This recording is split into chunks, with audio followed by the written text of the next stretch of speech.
जो लगातार वहां पर बने हैं क्योंकि बहुत हलचल है। आज सभी की नजर राजस्थान पर है, तो ऐसे में अब केजे, क्योंकि आपने जिक्र किया, अब एक दलित कार्ड, क्योंकि ओबीसी और साथ ही आदिवासी कार्ड, वो दोनों ही पिछले राज्य छत्तीसगढ़ और मध्य प्रदेश वहां पर देखने को मिले हैं। अब यहां पर महिला कार्ड, क्योंकि शुरुआत से ही हम केजे देख रहे थे कि लगातार चर्चा की जा रही थी एक महिला मुख्यमंत्री यहां पर बना सकती है, जिसके लिए ज्यादातर जो संकेत है वो छत्तीसगढ़ से मिल रहे थे, लेकिन छत्तीसगढ़ में ऐसा हुआ नहीं। तो अब क्या ये माने जो नाम आप सामने ला रहे हैं अनीता, क्या वही प्रबल दावेदार इस वक्त नजर आ रही है और क्या वाकई उनके जरिए 24 को साधा जा सकेगा?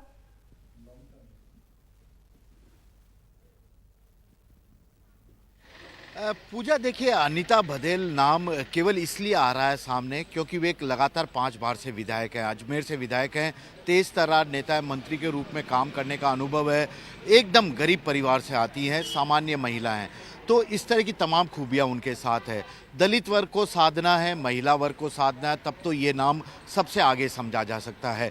लेकिन सामान्य वर्ग या राजपूत, अगर जिसमें ये राजपूत आ जाते हैं, वैश्य समाज के लोग आ जाते हैं, ब्राह्मण समाज के लोग आ जाते हैं, ये बीजेपी का कोर वोट बैंक रहा है।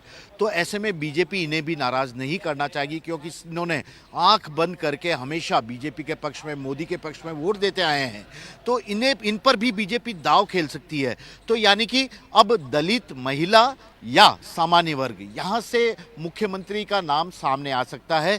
इस बात की कयास ही लगाए जा सकते हैं, क्योंकि मोदी और अमित शाह का जो रणनीति है वो काफ़ी दूर तक सोचती है। जहाँ हमारी सोच खत्म हो जाती है, वहाँ से आगे वे सोचना शुरू करते हैं। और इनके पास अभी फिलहाल तो एक टारगेट है, जो न केवल साल 2024 का लोकसभा चुनाव जिता सके, बल्कि राजस्थान में भी 5 साल तक बेहतरीन तरीके से सरकार चला सके। इसके अलावा सरकार रिपीट करने के लिए, यानी कि 5 साल बाद चुनाव जब हो, तो राजस्थान में जो एक बार कांग्रेस एक बार बीजेपी सरकार की परंपरा है, उस पर भी ब्रेक लगाने में जो नेता कामयाब हो सके, जो जातिगत समीकरण कामयाब हो सके, उस दिशा में इन लोगों द्वारा काम किया जा रहा है। उसी को सोचते हुए जो बीजेपी का जो स्थानीय नेतृत्व है उसको भी तो मजबूत करना है।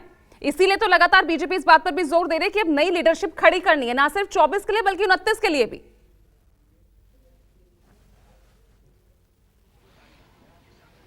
जी बिल्कुल, देखिए, जब विधानसभा के चुनाव हो रहे थे, यहाँ पर उनकी अधिसूचना जारी होने ही वाली थी, तो उस वक्त राजस्थान बीजेपी में 7 से 8 बड़े नेताओं के गुट थे। वसुंधरा राजे अलग था, राजेंद्र राठौड़ अलग थे, सतीश पूनिया अलग थे, गजेंद्र सिंह शेखावत केंद्रीय मंत्री, उनका अलग नाम गुट था। तो इस तरह के तमाम गुटबाजी को रोकने के लिए सीपी जोशी को यहाँ पर चुनाव के ठीक पहले, जो कि ब्राह्मण समाज के प्रतिनिधित्व हैं, चित्तौड़गढ़ से सांसद हैं, उन्हें यहाँ पर राजस्थान बीजेपी की कमान दी गई। उसके बाद पार्टी ने मजबूती से काम किया। अशोक गहलोत सरकार, कांग्रेस की सरकार की तमाम गारंटियों पर ब्रेक लगा और बीजेपी को सत्ता में वापसी में कामयाबी मिली। अभी तक सीपी जोशी का किसी भी बड़े नेता के साथ कोई कॉन्फ्लिक्ट की बात तक भी सामने नहीं आई है कि कोई नेता उनके आने से नाराज है या उनके कामकाज से नाराज है। सभी को साथ लेकर चल रहे हैं, बड़े नए पुराने सभी नेताओं को साथ लेकर चल रहे हैं। संगठन के भी वे अच्छे कार्यकर्ता माने जाते हैं। तो ऐसे में सीपी जोशी का नाम यदि सीएम पद के लिए आगे आ जाता है तो कोई बड़ी बात नहीं होगी, क्योंकि खुद मोदी भी उनके लिए काफ़ी प्रशंसा कर चुके हैं। कई मौक़ों पर अपने साथ मंच पर उन्हें बैठाकर भाषण का मौका दे चुके हैं। तो कोई भी नाम हो सकता है, लेकिन अब ये नाम कौन होगा? जब 4 बजे बैठक शुरू होगी विधायक दल की, 2.5 घंटे ये बैठक चलनी है, 4 बजे से लेकर 6:30 बजे तक। इस 2.5 घंटे में क्या होगा, इसको लेकर ही बीजेपी के तमाम विधायकों की धड़कनें भी बढ़ी हुई है। और क्या उससे भी बड़ा सवाल पूजा यह है कि क्या विधायकों से भी पूछा जाएगा कि आपकी राय क्या है, बता दीजिए, उसके बाद हम हमारी बात बताते हैं? नहीं, ऐसा क्योंकि पिछले मध्य प्रदेश और छत्तीसगढ़ का देखा जाए, सीधे हाईकमान के पास एक नाम आया था, उसे विधायक दल के बैठक में एक सीनियर नेता के जरिए प्रस्ताव कराया था। मध्य प्रदेश में शिवराज सिंह की ओर से प्रस्ताव करा दिया गया था। तो क्या वसुंधरा राजे, राजस्थान की सबसे कद्दावर नेता, उन पर ही, उनके इसी बंगले के बाद लोगों की निगाह भी टिकी है, क्योंकि यहाँ पर लगातार उनकी तरफ से शक्ति प्रदर्शन भी किया जा रहा है विधायकों को बुलाकर, और 40 से 50 विधायक उनके साथ 24 घंटे कभी भी खड़े आपको मिल जाएंगे। इस कदर की दमदार नेता हैं।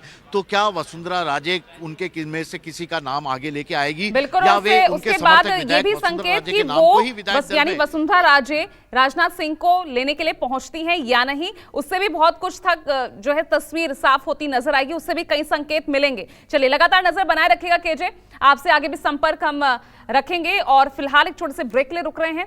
लगातार ये कवरेज न्यूज़ 24 पर जारी है। राजस्थान पर इस वक्त सभी की नजर है। एक छोटे से ब्रेक ले रुक रहे हैं।